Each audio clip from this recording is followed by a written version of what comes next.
Welcome to the penultimate round of the LX7 Fantasy Series World Championship in 2025. We are at the Jeddah crowining circuit in Saudi Arabia that will play host to round number 9 of the season. We're around a venue that runs to 6.174 kilometers, 3.8 miles, 50 laps coming your way, 3 DRS zones that run back to back to back, so expect plenty of overtaking around this 27 turn circuit. 27 turns, the most of any circuit on the calendar. Max Verstappen can be crowned world champion today, that is if he finishes in first. That's the only way he can win it, and Leclerc is lower than 10th. We'll get into that later on as you take a look now at the circuit. Momentarily took a look at our tyres. Let's see whether the strategy will be interesting and play a factor across today's race, especially for the drivers to start lower down. And their names, starting from 20th, is Ollie Behrman. Lance Stroll is alongside in 19th for Aston Martin. Andrea Kimi Antonelli and Bortoletto share the next row of the grid. These two have fought hard in the junior formulas before. Liam Lawson, well, it's not been that long since he was part of that junior formula club. He's 16th alongside Alexander Albon. Carlos Sainz P14 for the Williams man, and Franco Colapinto is next up in 13th. George Russell will be quite disappointed with P12, but that's where his race will begin, and he will be next to Yuki Tsunoda. Lando Norris, one of the stars, of course, of the Vegas round, and same applies to Nico Hülkenberg. They are 10th and 9th. Oscar Piastri, a complete contrast. It's been a disappointing season by his standards, and Esteban Ocon is the driver who he'll go next to. Lewis Hamilton is next to Isaac Hadjar. They have the third row of the grid. Gasly is next to Charles Leclerc, one of two title contenders. Leclerc finds himself 2 points adrift of the man on pole, and the driver in between them is Fernando Alonso.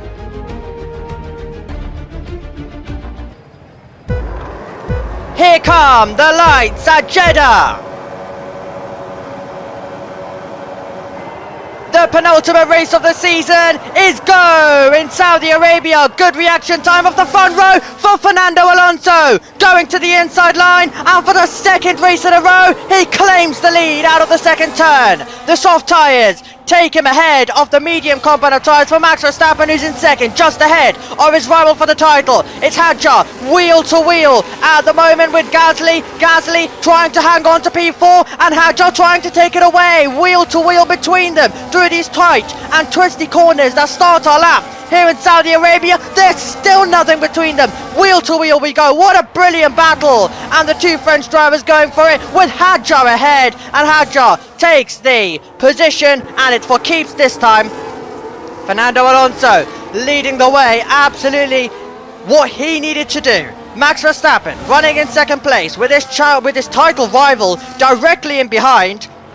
And Verstappen is going to try and finish this race ahead and extend his points lead, but Leclerc is getting really close. Verstappen going a little bit slowly there, and it's giving the chance to Leclerc. The two contenders for the title, wheel to wheel, and there's contact. Verstappen's in the wall, so is Leclerc. On the first lap of 50 they collide. Can you believe it? That's Charles Leclerc out. Max Verstappen out. He goes really slowly. There's lines compromised for him, and Charles Leclerc threw it to the inside, and the two who made contact in Vegas made contact again.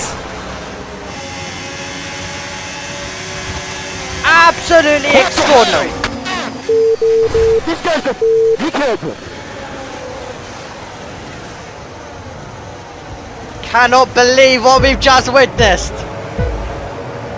Here is Fernando Alonso. This was his mega start. It feels like long ago now, after everything that's just happened. And Fernando Alonso sending it down the inside. And he was able to take the lead ahead of what was Max Verstappen running in second place. And here we go. Chance now for Lewis Hamilton. Hamilton getting closer to Gasly, pulling to the outside line. Can he try and make the move? Are we about to go 3 wide? One McLaren defending further back.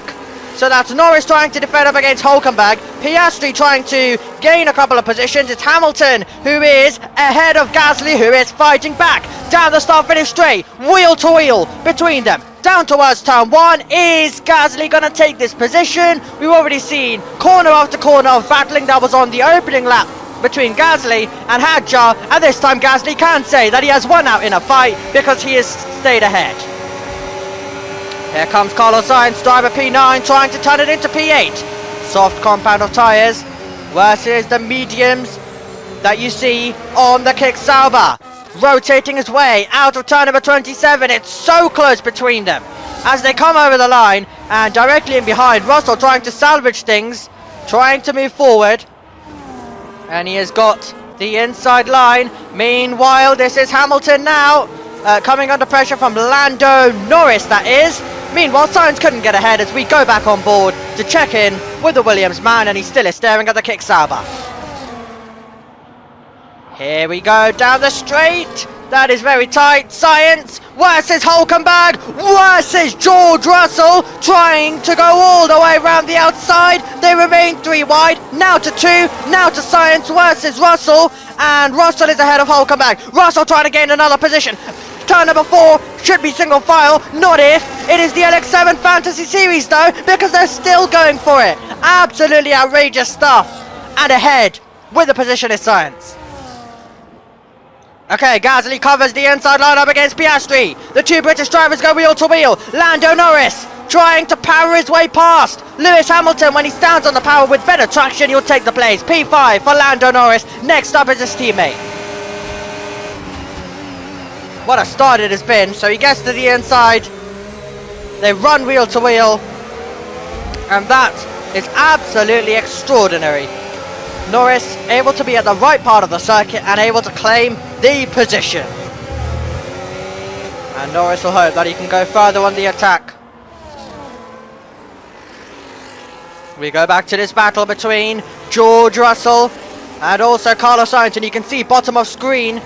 He'll be in the middle now, further back. We're also going for it with Albon and Hulkenberg. So, 2 Williams drivers in the mix. Russell is ahead of Sainz. Hulkenberg appeared like that he was ahead of Albon, and that is the case. We run over the line, and the McLarens are very close together with Gasly in the middle, and they're trying to make a move is Lando Norris, trying to make a double move is Oscar Piastri. They still remain 3 wide. Brilliance on the exit there, and it's going to be so tight. Gasly trying to just elbow his way past, and all the way around the outside of 4, now through 5. The corners come out you very, very quickly indeed now, and it's Lando Norris whose favour it goes in, and Norris takes the place. This has been absolutely an enthralling race so far. 3 wide after 3 wide after 3 wide. I thought we were heading to another double overtake.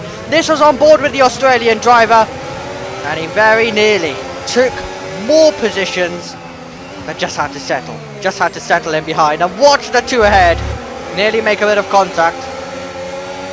The drivers have been doing so well to avoid contact, bar of course our title contenders. Into the pit lane comes our race leader, Fernando Alonso. He's been mega at starts in Las Vegas though. The question mark was, could he keep it all the way till the end? The answer was no. Is Saudi Arabia going to be a bit different?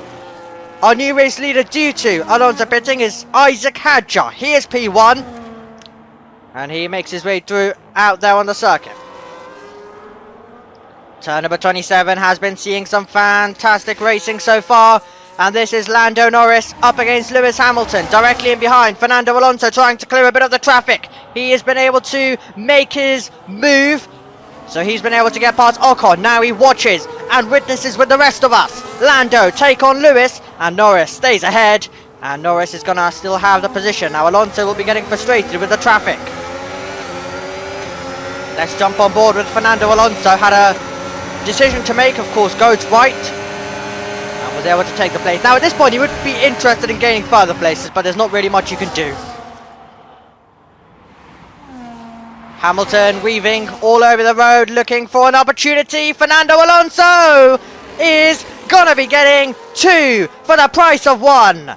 He needs to clear the traffic quickly, and that is exactly what he's doing out there on the circuit. Brilliant stuff from Fernando Alonso, as trying to come back. This is not what he would have wanted though. 3 different detection points for 3 DRS zones, and Hamilton comes charging back. So this is the moment where Hamilton made the move. Fernando Alonso was like, okay, I'll fancy one down the inside. And then the detection point meant that, well, Fernando Alonso was ahead of the detection point, and it meant that the DRS was to the cars behind, and he lost one of the positions out of 2 that he was able to gain a couple of meters before.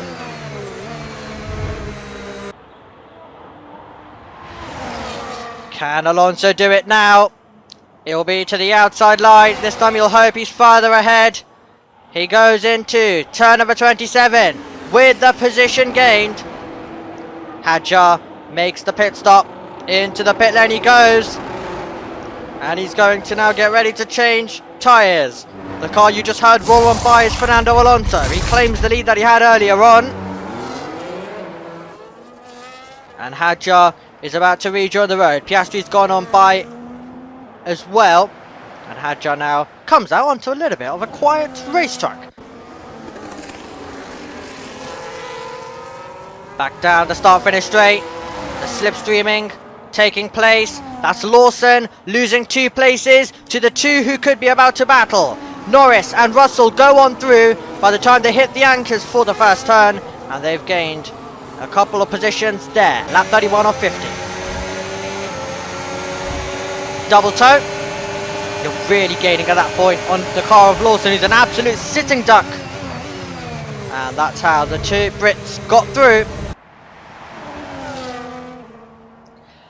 Isaac Hadjar is a driver absolutely flying out there on the circuit, basically robbing the car of Fernando Alonso with how close he's getting. He's not being given any room. He was trying to get to the outside. Absolutely fantastic. Fernando Alonso not doing anything specific with his defense, just being the biggest hindrance in the world. And that's because he was coming into the pit lane. So we were getting ready for a battle down the start of the Aston Martin are like, nope, none of that, in you come. And Piastri further in behind are also coming in. But yes, Aston Martin and Fernando Alonso specifically, just making their intentions clear, because Hadjar was gaining at a rapid rate. On through goes Gasly. And we're side by side as well on the circuit. That's Ocon, who's getting past Norris. Okay, this is Fernando Alonso then taking back the position. Of course, with the much more superior tyres at this phase of the race. Over the line we go, and this time it's going to be Alexander Albon getting past Hamilton, and that's quite the tidy pass. It's what he would have wanted. So this is Gasly trying to hunt down Lewis Hamilton. The gap 5.1 seconds at this phase as we ride on board. So he's really trying to push in, and you can see he's getting closer and closer. That doesn't sound healthy. It does not sound healthy, I'll tell you that much. He's stopping. He's stopping. And he comes to a halt. That's such a shame. The driver trying to move forward is going to retire from the race. Okay, Albon got past earlier on. Now it's time for the fight back to come in from Lewis Hamilton. Which way is it going to be? It's going to be possibly to the inside. It's going to be outside now. Albon was wise to the defense, and Hamilton trying to take the car all the way round. Will he be able to do so? It's going to be a drag race now between Ferrari power and Mercedes power over the line. And it is going to be, due to the DRS, Lewis Hamilton, who will of course win out in that battle. So Hamilton is able to make the move. Fernando Alonso doing all he can. 7 seconds. The gap. Trying to close it in at a rapid rate. To this man, race leader Isaac Hadjar, whose tyres are gone. No surprise, because we've had a 2-stop versus a 1-stop here. And Alonso, Well, I mean, the thing is, he really has pushed those tyres, hasn't he? It may have even been two different strategies, but he's really pushed the tyres. He's really taken them to a different level to try his best to close in, and he's still gaining, even with the tyres that are causing the trouble. And it's going to be... Well, here we are then. We make our way down towards the final corner. Oscar Piastri trying to get close to Fernando Alonso. Can he try and make this move? Pulls to the outside line. It can get very close between these two drivers. This is the final corner. Drag race towards the line. Incoming then between Piastri and Alonso. Isaac Hadjar wins the Saudi Arabian Grand Prix, and Oscar Piastri does outdrag Fernando Alonso to the line. But Hadjar's done it. Isaac Hadjar, the race winner. What a brilliant performance from him. 5th to 1st by the time the checkered flag came. Oh my god! Oh my god! Oh my god, mate! What have we done? Oh! Not often a driver tries out shouting you. Over the line we go, with some of the other drivers who've entertained us all the way until the checkered flag. But it's Hadjar's day at a venue where he had the worst of worst luck in Formula 2 last year. This year, it's all his. It belongs to him. Hadjar with a great performance, getting the congratulations from Fernando Alonso, and into the hands of the Racing Bulls team. That'll be a celebration at Faenza that will go on and on and on until definitely the final race of the season. Hadjar though, it's his name on the trophy. Oscar Piastri, well, we mentioned how he would love to just get a good result this season, and he was able to do so. Fernando Alonso 3rd. I mean, Piastri though has been very consistent, we have to say, across the season, but just not with any big major results. He'll be quite happy with that. Then it's Alonso, as I mentioned, P3. Then Norris, Ocon, Hamilton, Albon, Sainz, Russell and Lawson completing your top 10. Carlos Sainz scored the fastest lap, but no bonus point comes with that. 11th is Antonelli, 12th is Colapinto, then it's Hulkenberg, Stroll, Behrman, Sonoda, Bortoletto. Gasly unfortunately retired, and the gap will remain 2 points between Max Verstappen and Charles Leclerc in a last race title decider that will be coming your way at Interlagos, Brazil. It's gonna be some championship finale. There you go. Nothing has changed at the front. Piastri, well, he moves. He's to maintain third, I should say. Then Norris, Hamilton, Russell, Alonso, Albon, Gasly, and Andrea, Kimi, Antonelli finds himself P10. Franco Colapinto, as you can see, hasn't scored his 20th, and all of the other drivers have been able to get a few points next to their name. Wow, what a brilliant race though this has turned out to be, and it set us up brilliantly. The gap remains close in the championship. It might even be a little bit more feisty, considering what we had between Verstappen and Leclerc. I mean, they made contact last season in the penultimate race. They've made contact again. This time though, it's only them who can win the title, not a late Fernando Alonso who can come and spoil the party unlike last year. It is going to be Ferrari who lead the constructors. McLaren and Red Bull, well, they are 2nd and 3rd. Still some changes can happen here, and we're going to look forward to that at Brazil for the championship decider between Charles Leclerc and Max Verstappen.